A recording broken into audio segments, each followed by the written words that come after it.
भगवान परीक्षित जी महाराज चारों तरफ देखने लगे और देखते देखते उनका नाम परीक्षित रख गया।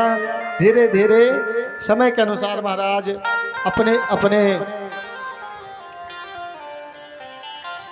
अपने समय के अनुसार महाराज पांडव लोग स्वर्गारोहण करते हुए चले गए। एक दिन मन में विचार आया, परीक्षित जी महाराज बड़े हो गए। परीक्षित जी महाराज के मन में विचार आया कि हम चलकर थोड़ा अपनी प्रजा इत्यादि देखें।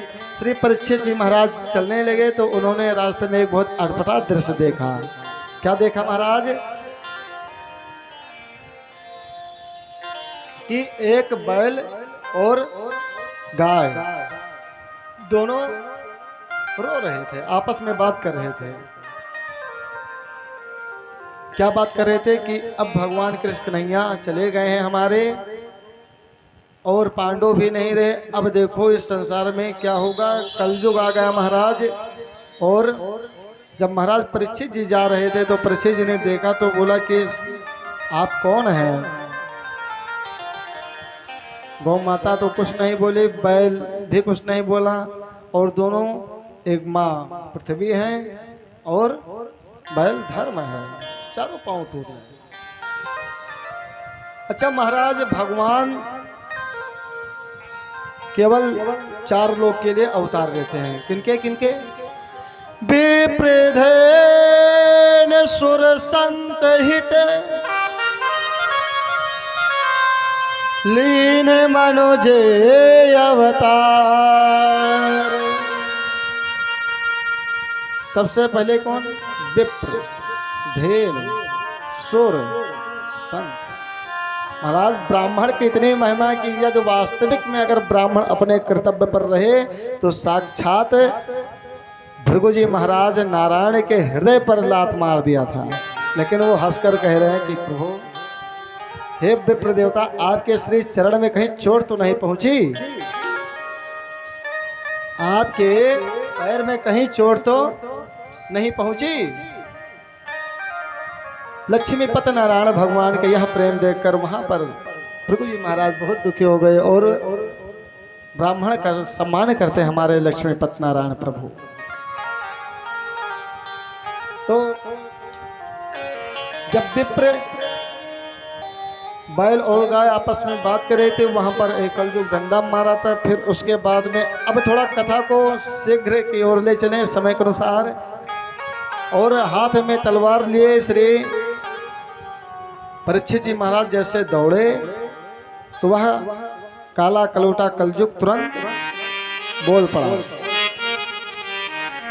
त्राहि माम त्राहि माम त्राहि माम त्राहि माम। महाराज आपकी जय हो, त्राहि माम त्राहि माम त्राहि माम। तो श्री पांडव जी महाराज क्षत्रिय का धर्म बता कर गए थे परीक्षित जी महाराज को कि शरण में आया हुआ शत्रु को भी क्षमा कर देना है। अब महाराज कलयुग जी चरणों में गिर गए और परीक्षित जी महाराज कहे कि आप कौन है? उन्होंने कहा हम कलयुग हैं, हमारा समय आ गया है और हम आपके इसी राज्य में रहते हैं। परीक्षित जी महाराज बोले हमारे राज्य में नहीं रहिए, आप जाकर कहीं बाहर। क्यों? तो बोले महाराज जहां तक आपकी सत्ता है पूरे भारतवर्ष में केवल आपकी ही सत्ता है, हम जाएं तो कहाँ जाएं? तो बोला कि स्थान ले लो। हमारे महाराज राजा महाराज परीक्षित जी ने कहा स्थान ले लो। तो कौन सा स्थान दे महाराज? दोतम पानम स्त्रियम सोना यत्र चतुर्विधि। जहाँ जुआ खेला जाता हो, जहाँ पर मदिरा पान हो और जहाँ पर लंपट पुरुष रहते हैं और जहाँ जीव जंतुओं की हिंसा, वहाँ 4 स्थान दिए। अब कलयुग बोला महाराज जिस तरह स्वरूप देखा उसी तरह हमको स्थान दे दिए। अरे हमारे अंदर गुण है। क्या है? अरे कलयुग के वाले नाम कलयुग के कलयुग केवल नाम आधारा कलयुग केवल नाम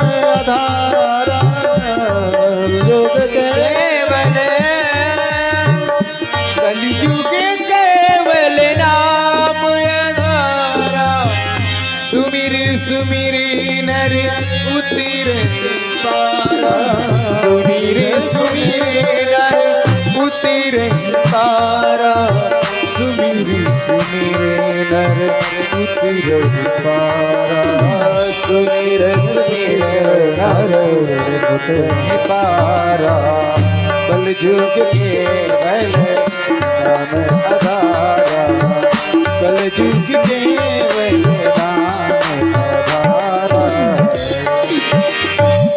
श्री महाराज परीक्षित को यह गुण बहुत प्रिय लगा। क्या कि जो सतयुग में द्वापर युग में सभी लोग जन्म जन्मांतर तक तपस्या करते थे, वो केवल कलयुग में क्या है, नाम आधारा, क्यों नाम ले लो तर जाओ। महाराज बोला कि ठीक है, अगर आपके अंदर एक गुण है तो जाओ तुम स्वर्ण में रहो। अब महाराज कलयुग स्वर्ण में रहने लगा। तो महाराज गीता में कहते हैं भगवान कि यदि धातु में देखा जाए तो हम स्वर्ण में स्वर्ण का भी दर्शन करें, लेकिन इस पे क्यों संक्षिप्त कि ईमानदारी से कमाया हुआ जो स्वर्ण है वो भगवान स्वरूप है, और यदि बेईमानी से जो कमाया जाए स्वर्ण उसमें कलयुग वास करता है। अब हम सब लोग धीरे धीरे कथा को शीघ्र अतिशीघ्र बढ़ाते चलेंगे। एक दिन महाराज परीक्षित स्वर्ण मंडित मुकुट धारण करते हुए शिकार खेलने गए। अब शिकार खेलते खेलते इतने दूर चले गए महाराज, इतने जंगल में कि वहां उनको प्यास लगी। वो प्यास लग गई तो वहां पर श्री समीक ऋषि का स्थान था। लौटे तो सोचे कि राजा हैं हम, जाकर जाएंगे, वैसे आदर सत्कार होगा। वैसे पददार व्यक्ति को आदर सत्कार न मिले तो थोड़ा दुख तो हो ही जाता है, लेकिन अब संतों के यहाँ क्या सम्मान हो, तो हमेशा ध्यान मग्न थे।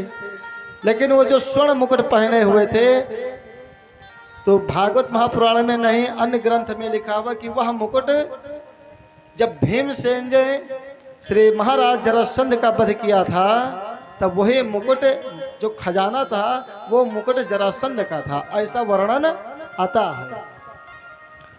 तो महाराज वहां पर जब गए देखे तो उन्होंने दो तीन आवाज लगाई, लेकिन कोई बोला नहीं, कोई जलपान नहीं दिया। इतना क्रोध आ गया। वहां पर सर्प मला पड़ा हुआ था, वो अपने धनुष के नोकीले से ले जाकर समीक ऋषि के ऊपर डाल दिया। समय के अनुसार उनके पुत्र श्रृंगी जी को पता लगा क्या कि हमारे पिता का श्री महाराज ने अपमान कर दिया है। क्या अपमान कर दिया महाराज? किस मरा हुआ सर्प डाल दिए, तो पिता का अपमान पुत्र कैसे सह सकता है। तो वहां पर तुरंत हाथ में जल ले लिया। इति लंघ्यति मार्यादम तक्षका सत्त में हनि दक्षयत स्वेस्कुलांगारं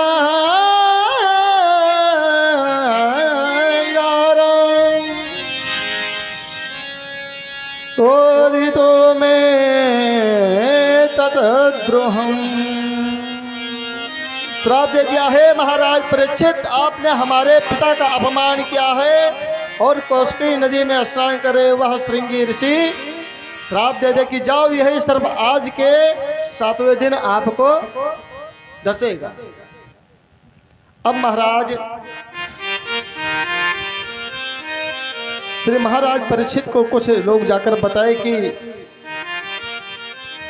अपने घर जब पहुंच गए श्री महाराज परीक्षित, तो जब समीक ऋषि की आंख खुली तो उन्होंने देखा कि अपने गले में सांप, तो उसको उठाकर फेंक दिया और सामने उनके पुत्र श्री श्रृंगी ऋषि जी जोर जोर से रो रहे हैं।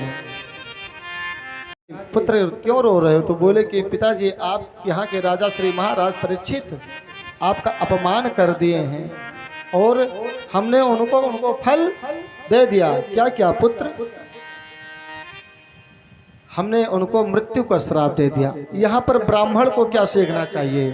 कि यदि तप करें तो क्रोध को बस में करें। क्यों? क्योंकि श्री समीक ऋषि जी कहते हैं कि पुत्र अब ऐसा राजा फिर कभी नहीं होगा। अनर्थ कर दिया पुत्र। अरे जिन परीक्षित के लिए भगवान हमारे उनके गर्भ में माता उत्तरा के जाकर रक्षा की, अश्वत्थामा ने शस्त्र चलाया तो श्री भगवान ने शस्त्र द्वारा रक्षा की, आज उन्हीं से वाग वज्र छोड़कर आपने श्राप दे दिया पुत्र, अब तो अनर्थ हो जाएगा। सादा आज के राजा को कोई ब्राह्मण श्राप दे दे कि जाओ तुम आज के 7 दिन मर जाओ, तो ब्राह्मण उठा लिया जाएगा। घर पर महाराज उसके ईंट भी नहीं बचेगी। लेकिन धन है महाराज परीक्षित। जाकर सभी लोग सूचना दिए और सूचना दिए तो श्री महाराज परीक्षित समस्त राजपाट त्याग कर चल दिए। कहाँ? कि जा रहे हैं अब हम भजन के लिए। भजन के लिए महाराज कोई उम्र नहीं देखी जाती है। धीरे धीरे बढ़ते गए। बढ़ते बढ़ते जब वहां पर गए तो सभी लोग ऋषिगण सब विराजमान थे कि इतने में बड़े बड़े संतों के सामने कौन आ गए?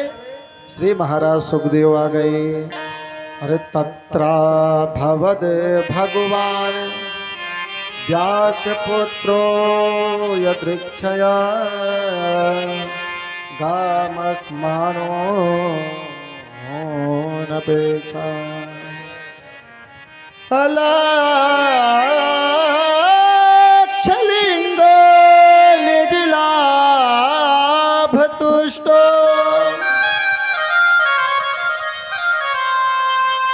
वृतस्य वालेरवधूत वेशः। बड़े बड़े संत महाराज विराजमान है, कोई हजारों वर्ष प्राचीन, कोई उनसे भी बड़े बड़े बड़े शक्ति पाराशर व्यास अत्रि वशिष्ठ सभी लोग विराजमान हैं। और सबसे केवल परीक्षित जी महाराज एक ही प्रश्न कि महाराज जिसको मृत्यु का श्राप हो, आज के 7वें दिन मरना है, उसको क्या करना चाहिए? तो जब सुखदेव जी महाराज आए तब बड़े बड़े संत बोले कि जाओ जाकर तत्क्षण तुरंत प्रणाम करके पूछो कि नहीं, अगर इनके पास गो दोहन काल से ज्यादा समय किसी के पास नहीं दे दे, जाओ जाकर प्रणाम करो। अब परीक्षित जी महाराज गए श्री महाराज सुखदेव जी के पास, चरणों में लेट गए छत्रपति श्री परीक्षित जी महाराज। और लेट गए तो महाराज सुखदेव जी के श्री चरणों में सुखदेव जी ने कहा कि उठो, प्रेम से उठा लिया। आज यहाँ से 2 सीख लेनी है। सबसे पहले कि जब भगवान अश्वत्थामा शस्त्र चलाया था माता उत्तरा के ऊपर परीक्षित के वध करने के लिए, तो भगवान हाथ में शस्त्र लेकर रक्षा की। आज भगवान साक्षात श्री पार ब्रह्म परमेश्वर ब्रजेश नंदन कृष्ण कन्हैया लाल सुखदेव जी के रूप में परीक्षित की वाणी के द्वारा श्राप मिला था। किसको? महाराज परीक्षित को। और वाणी के द्वारा ही सही करेंगे। लोहे लोहे को काटता है महाराज। परीक्षित जी महाराज चरणों में लेटकर कहते हैं कि ऐसा स्मरणात् पुंसाम सद्या शुद्धन्ते वै गृह किं पुनर्दर्शन स्पर्श पादशौचासनादिभिः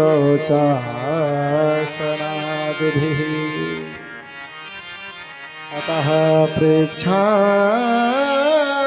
संसिद्धि योगिनां परमं गुरुं पुरुषस्येह यत्कार्यं म्रियमाणस्य सर्वथा।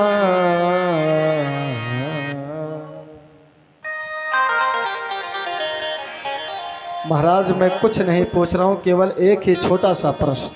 क्या? कि म्रियमाणस्य किम कर्तव्यम, मरने वाले व्यक्ति को क्या करना चाहिए? सुखदेव जी महाराज हंसने लगे और कहने लगे, यहाँ संतों के संग लाग रहे, तेरी अच्छे में बड़े बड़े संत विराजमान थे। वहीं पर भगवान की कृपा से श्री महाराज परीक्षित जी संतन के संग लग गए। तो लग गए तो क्या होगा? अरे संतन के संग लाग रे तेरी अच्छी बनेगी। हाँ। संतन के संग लाग रे तेरी अच्छी बनेगी। अच्छी बनेगी तेरी बिगड़ी बनेगी। अच्छी बनेगी तेरी किस्मत जलेगी। अच्छी बनेगी तेरी किस्मत। प्रेम से ताली बजाओ।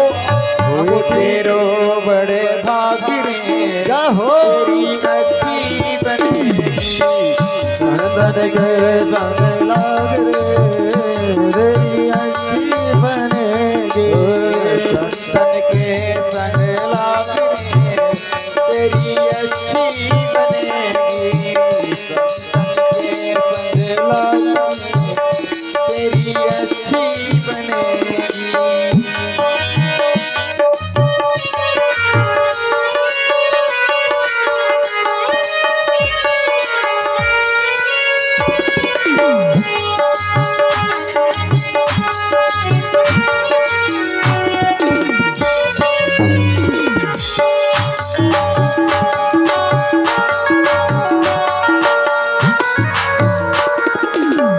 कागा से तो है हंस करेंगे। कागा से तो है हंस करेंगे। हंस करेंगे वो हंस करेंगे। कागा से तो है हंस करेंगे। मिट जाए उरी के डागरे जय हो। तेरी अच्छी बनेगी। संतन के संग लाग रे तेरी अच्छी बनेगी।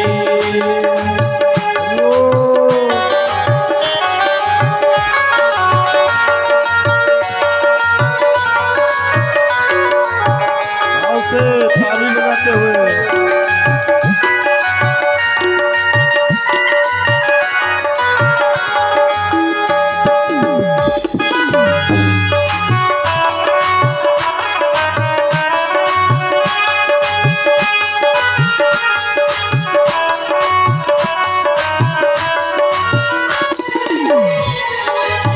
ध्रुव जी की बन गई प्रहलाद हूँ की बन गई। ध्रुव जी की बन गई प्रहलाद हूँ की बन गई।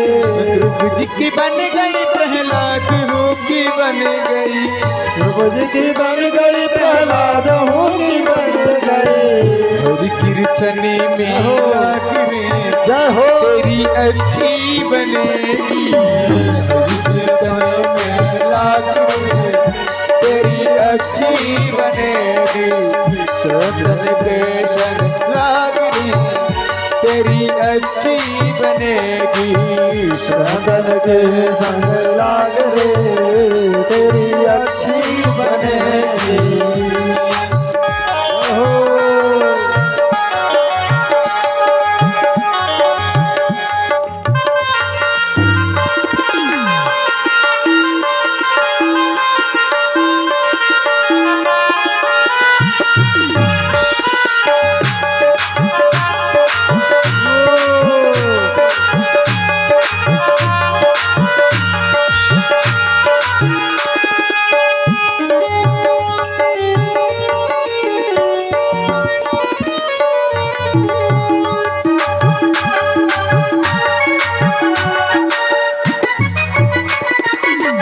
मोहन सा में बहुत दिन सोए।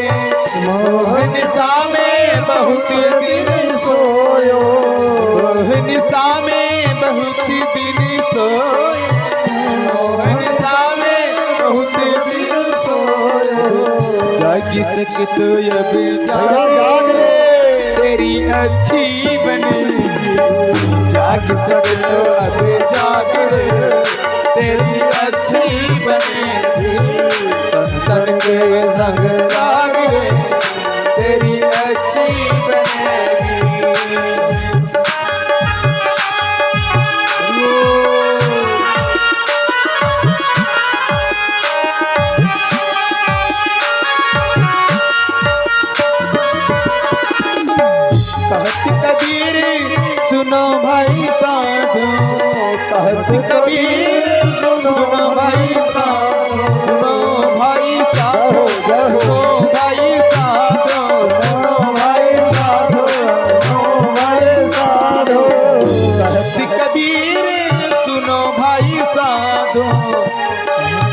हुए तेरो बड़े भाग रे तेरी अच्छी बने संतन के संग लाग रे तेरी अच्छी बने संतन के संग लाग रे तेरी अच्छी बने तेरी अच्छी बने तेरी अच्छी बने तेरी अच्छी बने संतन के संग लाग रे तेरी अच्छी बने संतन के संग लाग रे तेरी अच्छी बने।